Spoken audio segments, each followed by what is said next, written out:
Students, last time हम लोग ने सेंट्रीपिटल और सेंट्रीफ्यूगल फोर्स के बारे में पढ़ा था, उनके बीच में डिफरेंसेस पढ़े थे। What do you mean bye centripetal and what do you mean bye centrifugal force, इसके बारे में पढ़ा था। हमें मालूम है कि सेंट्रीफ्यूगल फोर्स ये रियल फोर्स नहीं होता है, ये सूडो फोर्स होता है, और सेंट्रीपिटल फोर्स जो है वो रियल फोर्स होता है। लेकिन मैग्नीट्यूड में सेंट्रीपिटल और सेंट्रीफ्यूगल फोर्स मैग्नीट्यूड ही इक्विवेलेंट होते हैं, लेकिन direction wise they are opposite. Okay, आज हम नया डेरिवेशन सीखने वाले हैं, safety speed of the vehicle along the curve horizontal road. We are going to derive today the expression for maximum safety speed of the vehicle along the curve horizontal road. So what do you mean by curve horizontal road? यानी ये एक circular turn लेने वाला रास्ता है। This is the curvature of the road and the vehicle is taking a turn along this curved road. The vehicle is taking a turn along this curved road. So what kind of forces are acting on the vehicle and what should be the maximum safety speed of the vehicle so that the vehicle should not get slip or the vehicle should not get skid? यानी वो slip होके या skidding avoid होने के लिए हमारी एक maximum safety speed कितनी होनी चाहिए, वो हम आज डिराइव करने जा रहे हैं। क्योंकि उसको मैक्सिमम सेफ्टी स्पीड क्यों बोलेंगे? क्योंकि अगर उससे ज़्यादा स्पीड हमारी बढ़ जाती है तो हमारा व्हीकल स्लिप हो सकता है, तो एट उतने मैक्सिमम वहाँ तक हम लोग सेफ रहेंगे। तो देखो आज उसके लिए डेरिवेशन डिराइव करने जा रहे हैं। तो सबसे पहले you can see in the figure, this is a vertical section of the car, this is the vertical section of the car and this is the horizontal surface of the road. So ये जो तुम्हारा horizontal curvature वाला road है, इसका ये flat surface जो है वो यहाँ पर मैंने दिखाया है। This is the horizontal surface of the road and ये जो कर्वेचर वाला रोड है, जो उसका जो हॉरिजॉन्टल पार्ट है वो यहाँ पर हमने ड्रॉ किया है, ठीक है। And this is a vertical section of the car, ये कार का वर्टिकल सेक्शन है। तो जब ये कार तुम्हारे इस फ्लैट कर्व हॉरिजॉन्टल रोड पे, ये जो व्हीकल तुम्हारा फ्लैट कर्व हॉरिजॉन्टल रोड पे चलेगा, तो what kind of forces are acting on the vehicle? सबसे पहला the forces acting on the vehicle are weight of the vehicle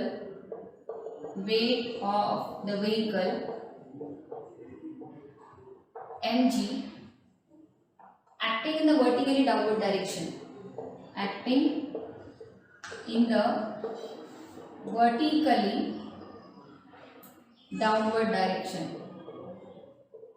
weight of the vehicle mg acting in the vertically downward direction, मतलब उस vehicle का वजन जो हमेशा, कोई भी बॉडी का वेट जो होता है, कोई भी बॉडी का जो वेट होता है वो always acting in the vertically downward direction. दूसरा normal reaction which is always perpendicular to the road surface. Normal reaction हमेशा कैसा रहेगा? परपेंडिकुलर टू रोड सरफेस, इसलिए तो उसको नॉर्मल बोलते हैं। नॉर्मल क्यों बोलते हैं? क्योंकि वो perpendicular to the road surface होता है।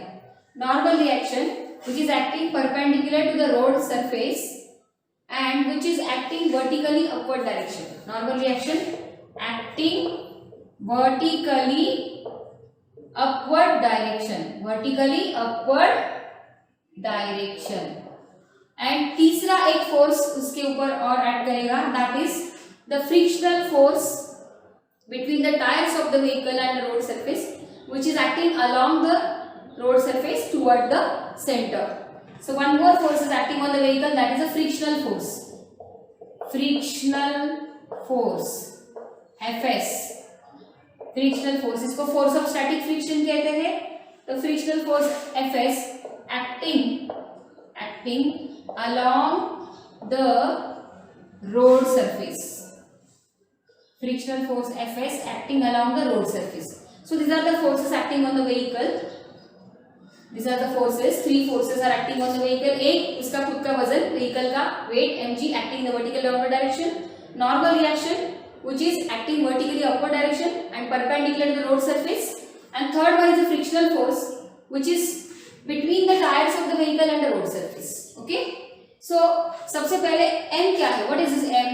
So let us consider a vehicle. Let us consider a vehicle of mass small m. Let us consider a vehicle of mass small m is taking a turn a turn along the horizontal road of radius of curvature r, along the horizontal road of radius of curvature r। यानी assume करते हैं कि ऐसा vehicle है जिसका मास है m, जो एक हॉरिजॉन्टल कर्वेचर वाले रोड पे ट्रैवल कर रहा है या सर्कुलर टर्न ले रहा, जिस हॉरिजॉन्टल सरफेस की जो कर्वेचर की रेडियस है वो r है, और ये जो व्हीकल है वो हमारा v इतने स्पीड के साथ चल रहा है।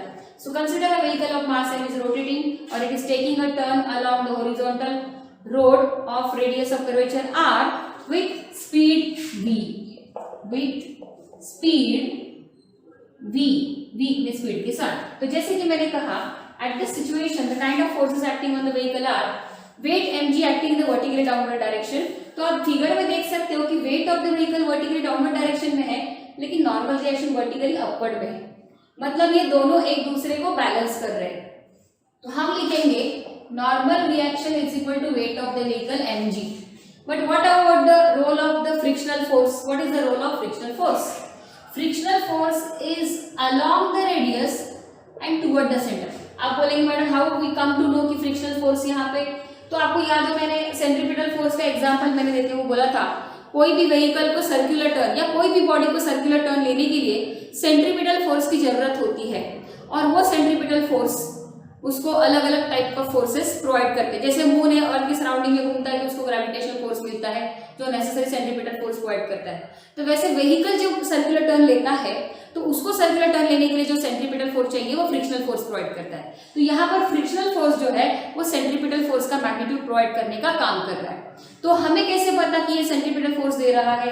तो जैसे कि मैंने डायग्राम में बताया, देखो ये सर्कुलर टर्न वाला रास्ता है, ये तुम्हारा व्हीकल है and it is taking a turn, तो फ्रिक्शनल फोर्स ऐसा आ रहा है along the tires of the vehicle, between the tires of the vehicle and the road surface।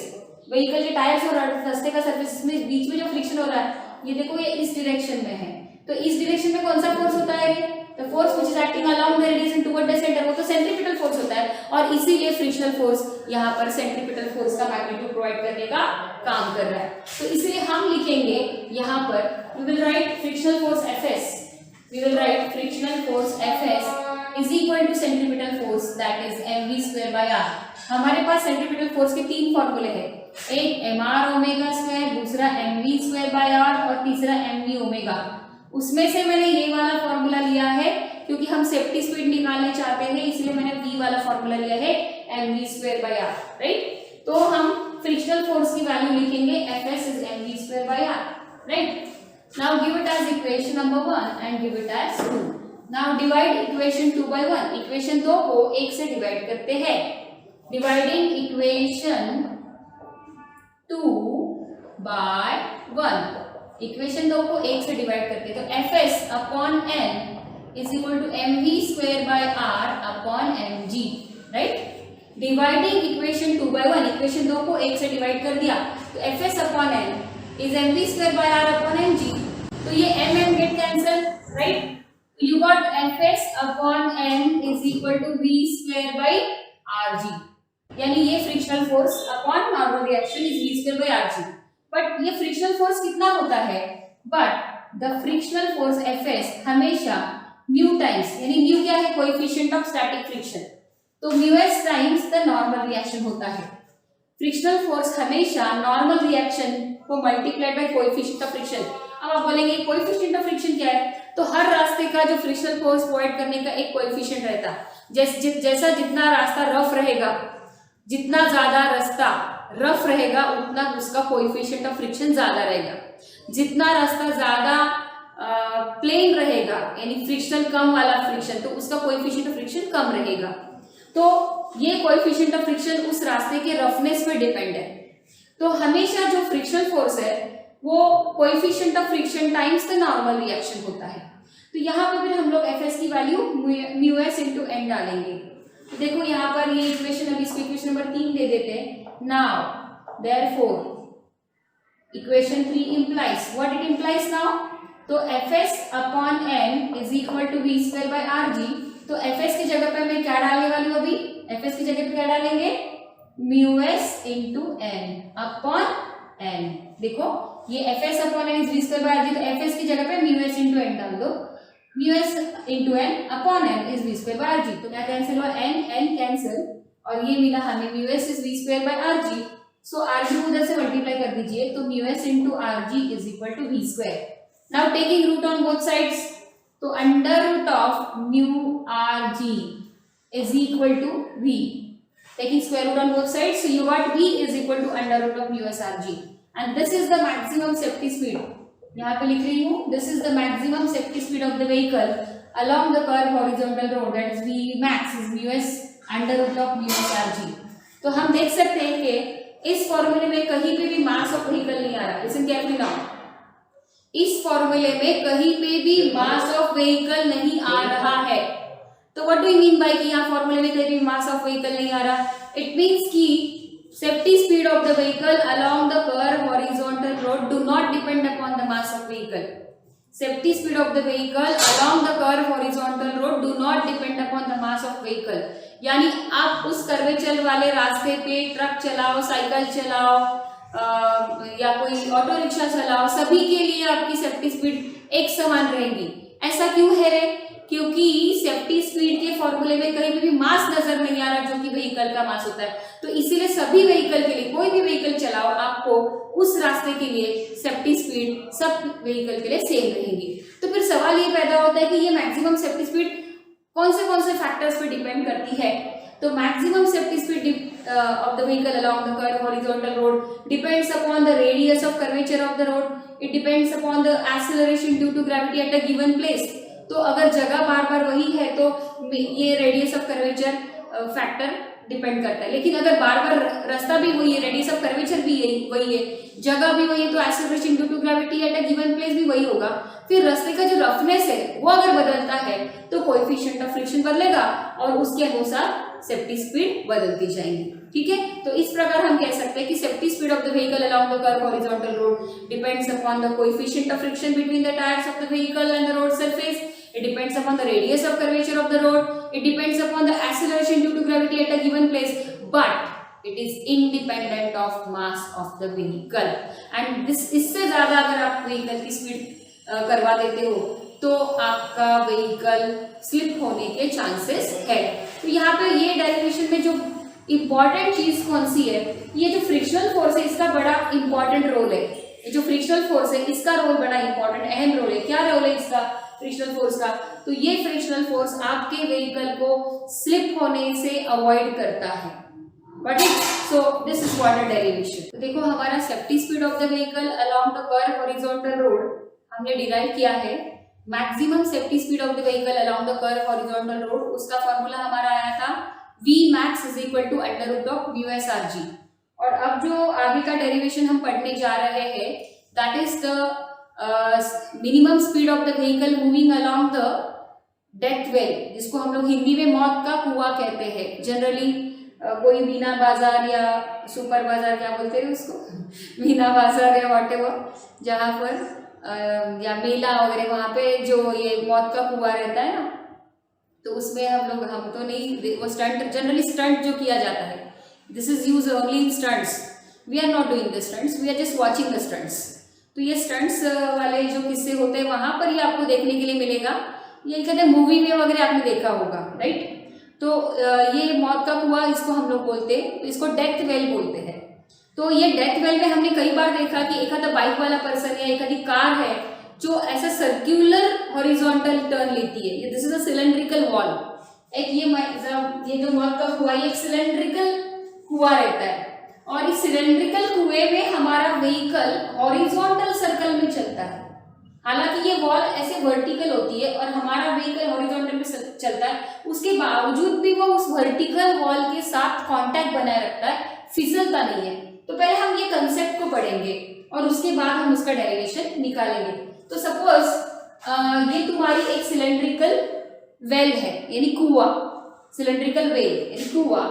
तो यहाँ पर हमारा व्हीकल है, I show you the figure. ये है हमारा, अब डेफिनेटली आपको थोड़ा देखने में दिक्कत होगी, तो ये है हमारा व्हीकल।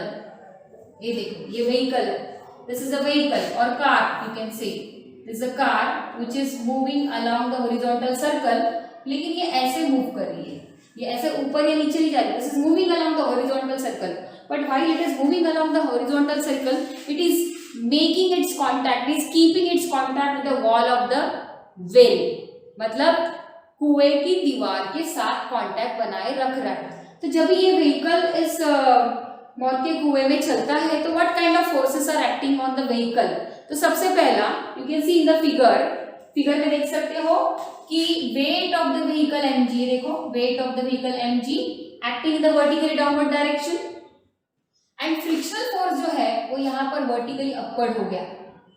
तो अभी काफी बच्चों को यहाँ पे कंफ्यूजन होता है कि अभी इस फिगर में मैंने फ्रिक्शनल फोर्स वर्टिकली अपवर्ड क्यों बताया, और इसका पहला जो डेरिवेशन था वहां पर ये फ्लैट कर्व हॉरिजॉन्टल रोड था, ये व्हीकल था तुम्हारा, और यहाँ पे wait of the vehicle mg था और नॉर्मल रिएक्शन ऐसे था like that, this was your normal reaction and this was your frictional force fs, तो ये अलोंग द रोड सरफेस था फ्रिक्शनल फोर्स।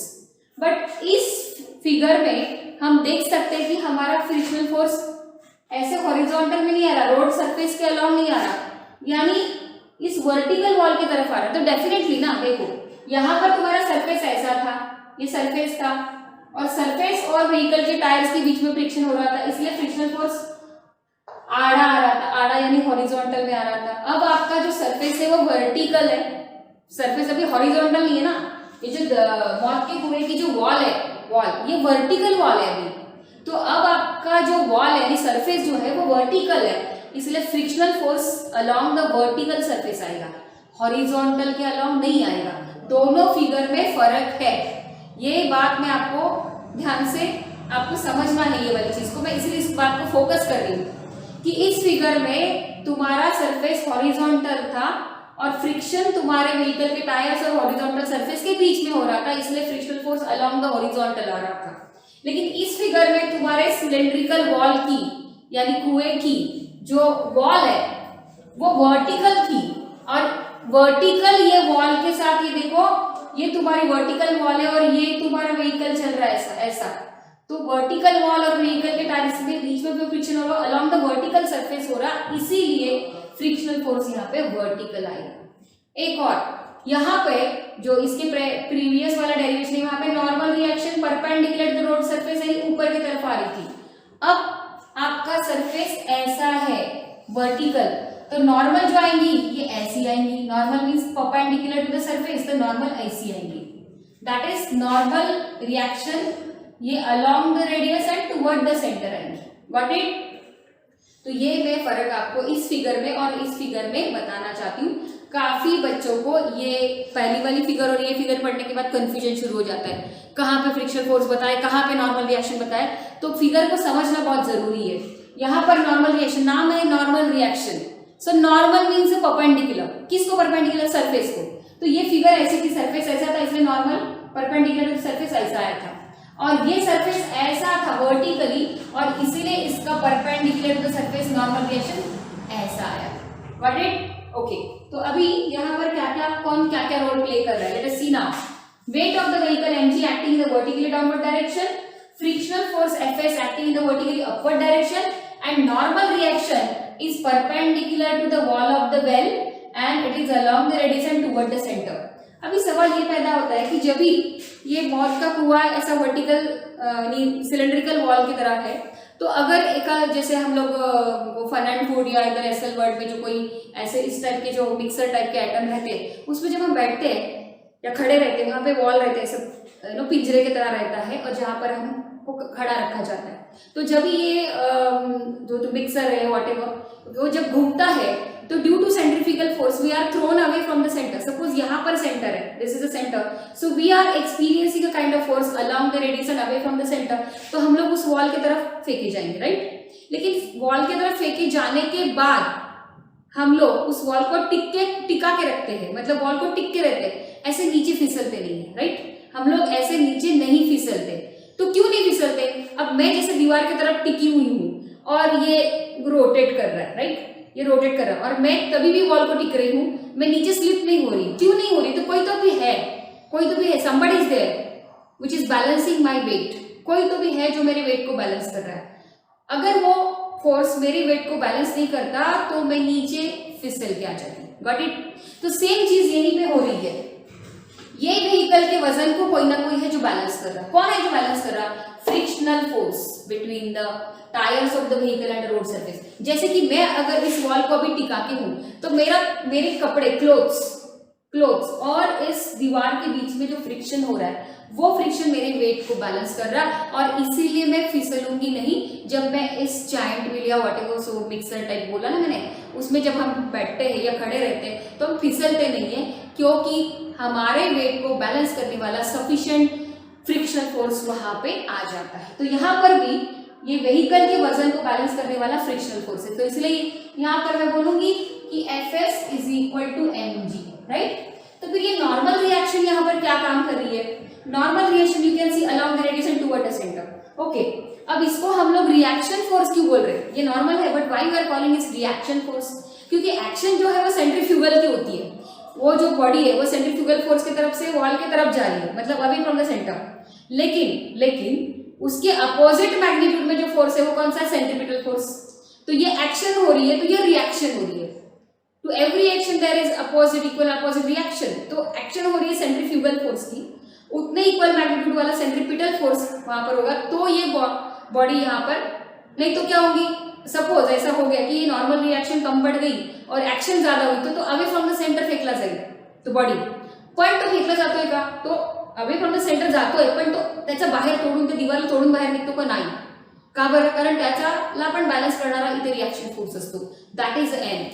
ओके, तो वो है एन. तो यहाँ पर लिखूंगी N is balancing the magnitude of centrifugal force और either you can say the magnitude of centripetal force, क्योंकि सेंट्रीपिटल फोर्स और सेंट्रीफ्यूगल फोर्स मैग्नीट्यूड में सेम होते हैं।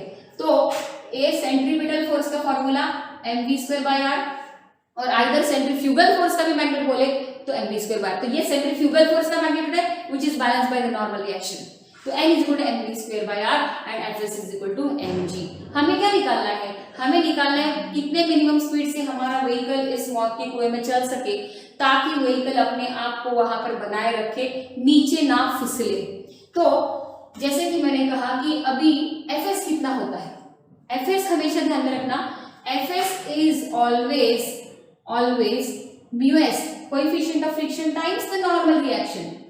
Since Fs is always coefficient of friction times the normal reaction, तो फिर ये Fs की वैल्यू मिनिमम इससे कम या उतना एटलीस्ट हो सकता है।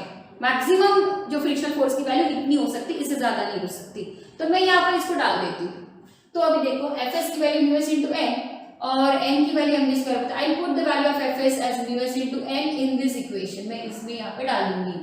तो Fs की वैल्यू μs इंटू n, तो ultimately right now μs into n is equal to mg। और ये जो सेकंड वाला है n is equal to mv²/r। अब हम क्या करेंगे? इसको इक्वेशन नंबर 1 दे देते हैं और इसको 2 देते हैं, ठीक है।